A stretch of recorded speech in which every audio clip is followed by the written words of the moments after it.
Hola mi gente, thank you for watching. Welcome back to the channel. Today's video is going to be a little different and you are in for a treat. We are going to talk about living and boating in waterfront in Tampa Bay.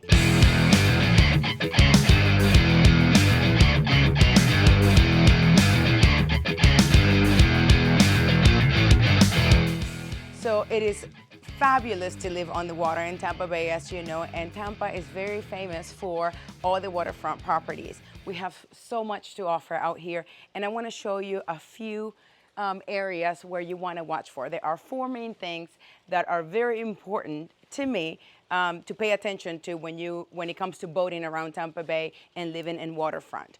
Number one, the most important thing is to watch for the tides. We have tides that come in and out of Tampa Bay, and depending on where you live, that will make or break your boating experience.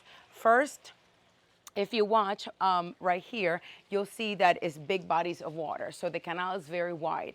And the canals like this, for example, where I live in Symphony Isles, are very deep. So they're called sailboat waters. What does that mean? That you can get in and out no matter what time of the year, and you don't have to worry about low tides or high tides.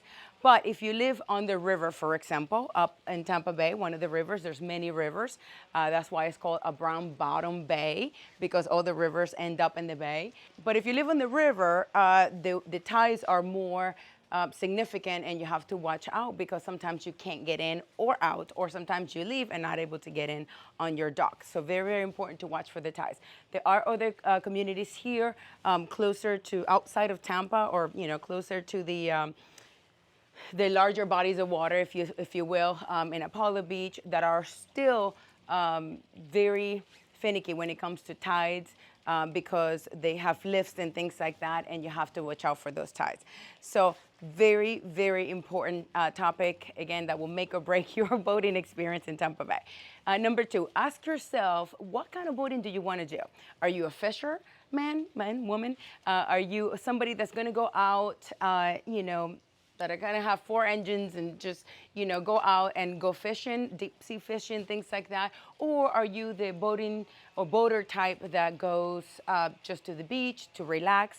Or are you the one that likes to go to eat or, watch the Lightning game on a Saturday and go by boat and stay on it? So ask yourself how you're gonna be boating the most, because that will help you determine where do you want to live. For example, in Tampa, if you're dip upriver, it will take you about 30 minutes to 45 minutes just to get out to the downtown area, or to get out to any of the islands, or over an hour to get out to the actual open bay where you are going to the islands like Egmont Key, or, St. Pete and things like that.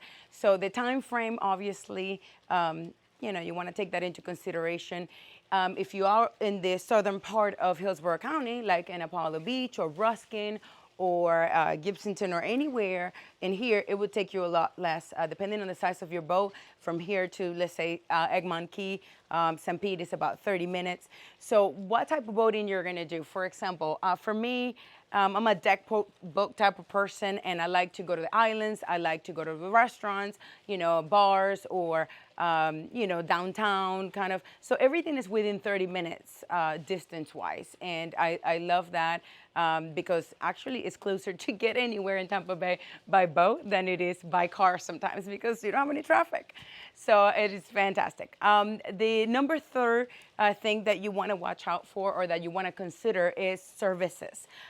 So you want to have a marina close by, a gas station close by, for boats, mechanics, marina mechanics tie on together, because obviously convenience is a big deal in today's society. In our world, we all want convenience. So if you have to trailer your boat, if you live on the water and you have to get your boat out of the water, some of us don't even have trailers, like I don't have a trailer.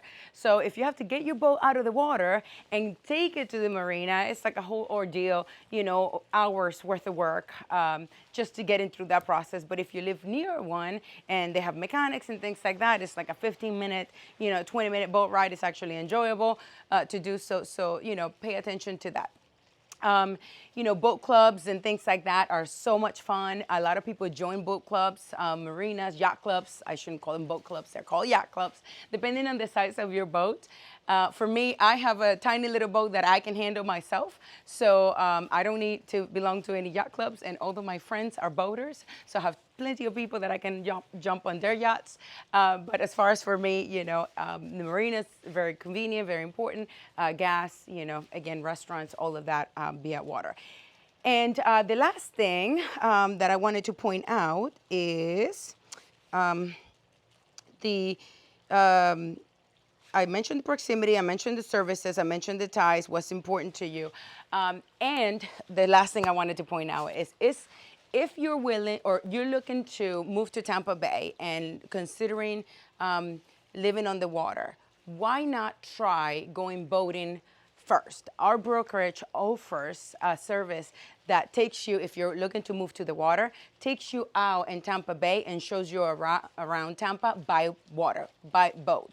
And that is very important because then you kind of get a better idea. Some people have this notion as to what they want to do and they never experience it and then they hate it, right? So why not experience it? Why not call me and say, hey, Andy, can you take me on the water? My broker does it all the time. We do boat tours. Take you on the water and see if you even like it. And if you like it, then you can see the different areas, different communities, you know, watch out for the pros and cons of different areas of where you would like to consider living. So I hope this video is helpful. If you like more videos like this, please consider liking it and sharing so more people are aware of it and can watch it. And let's go get on the water.